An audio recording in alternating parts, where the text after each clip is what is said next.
নমস্কার বন্ধুরা, এই ভিডিওতে আলোচনা করব মোহনবাগানের প্রবলেমসগুলো নিয়ে আর আগের ম্যাচের কিছু কিছু আলোচনা করে নেব। তো ভিডিওটা বেশি না বড় করে চলুন শুরু করা যাক। তো কালকের খেলাটা আমি দেখতে পাইনি, কারণ আমাদের ক্লাবের মাঠে কালকে একটা মিনিবার ফুটবল প্রতিযোগিতার আয়োজন করা হয়েছিল, ওয়ান নাইট।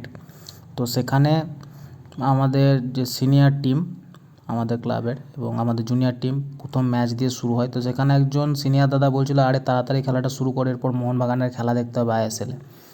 তো আমাদের যে সিনিয়র টিম ছিল সেখানে একজন এক্স আর্মির প্লেয়ার ছিলেন, যিনি কলকাতা মাঠে ইস্ট বেঙ্গলের এগেনস্টেও খেলে এসেছিলেন। তো এই ভিডিওর মাধ্যমে সেই রানাদাকে ধন্যবাদ জানাবো অনেকটা মূল্যবান সময় আমাদের ক্লাবকে দেওয়ার জন্য।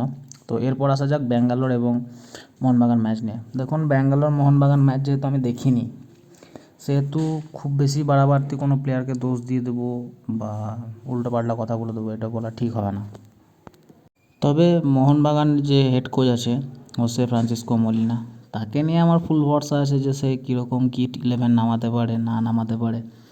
অ্যাকচুয়ালি দেখুন, মোহনবাগানের টিমটা ভ্যালুয়েশনের দিক থেকে দেখতে গেলে ব্যাঙ্গালোর থেকে অনেকটা এগিয়ে, কিন্তু ব্যাঙ্গালোর যখনই মোহনবাগানের এগেনস্টে খেলে তখন একটা বাড়তি উদ্যম নিয়ে খেলে এবং সেই জন্য মোহনবাগান এবং ব্যাঙ্গালোরের খেলা দেখতেও ভালো লাগে, উত্তেজনাপূর্ণ ম্যাচও হয়।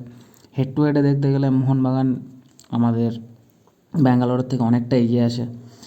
তো কাল যখন রেজাল্টটা চেক করি তখন দেখি 3-1 মানে 3-0 সরি। তো কংগ্রাচুলেশন জানাবো সুনীল ছেত্রী স্যারকে, তিনি এখন সবার উপরে আছেন আইএসএলের টপ গোল স্কোরার।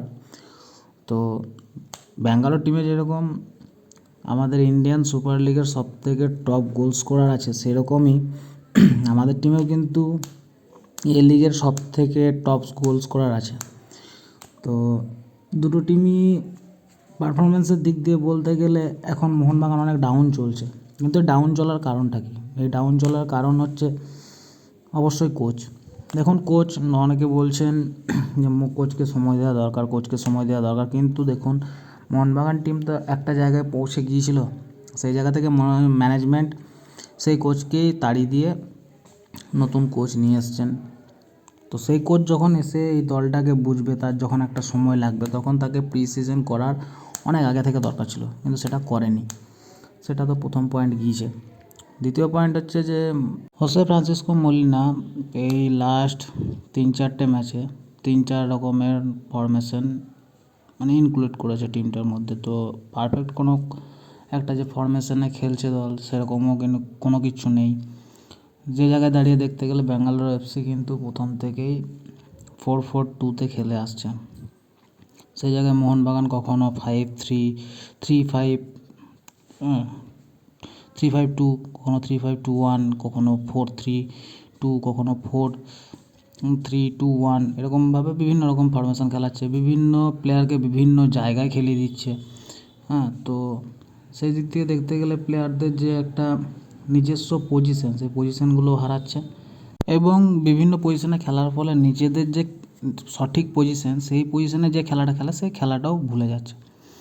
যেমন দেখুন, সুভাশিস বোসকে কখনও উপর থেকে ইউজ করা হচ্ছে, কখনও নিচের থেকে ইউজ করা হচ্ছে, গ্রেগ স্টুয়ার্টকে কখনও রাইটে, কখনও লেফটে, কখনও মাঝে, সাহালকে কখনও মাঝে, কখনও সাইডে, কখনও কখনও একটা করে উইঙ্গার অফ করে দেওয়া হচ্ছে। তো এভাবে চলতে পারে না, সিরিয়াস কথা বলতে এভাবে চলতে পারে না।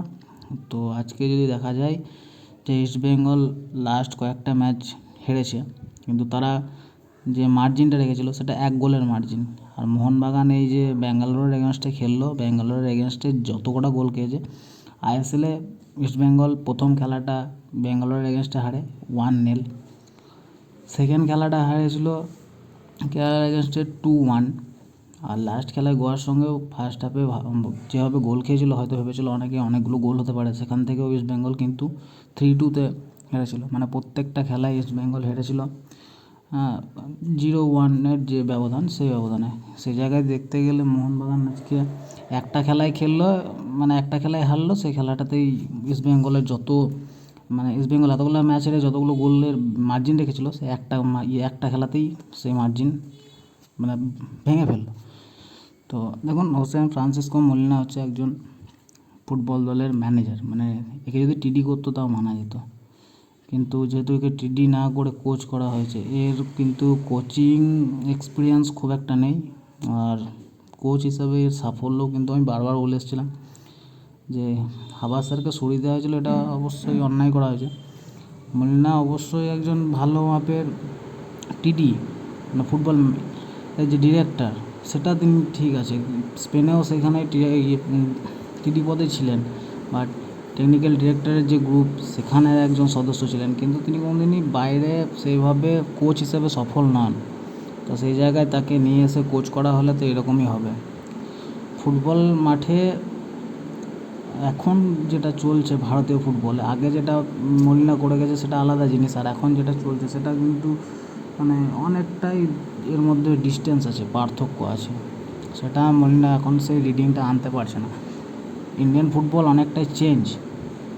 এখন ক্লাব কর্তারা দেখুক যে আগের সিজন মোহনবাগান যে টিকিট সেল এই সেলের ওপর যেটা একটা লাভ এনেছিল, এই ধারাবাহিকতা যদি মোহনবাগানে চলতে থাকে তাহলে এবছর কিন্তু অনেক বড় পরিমাণের লসের মুখ দেখতে হতে পারে সঞ্জীব গোয়েঙ্কা স্যারকে।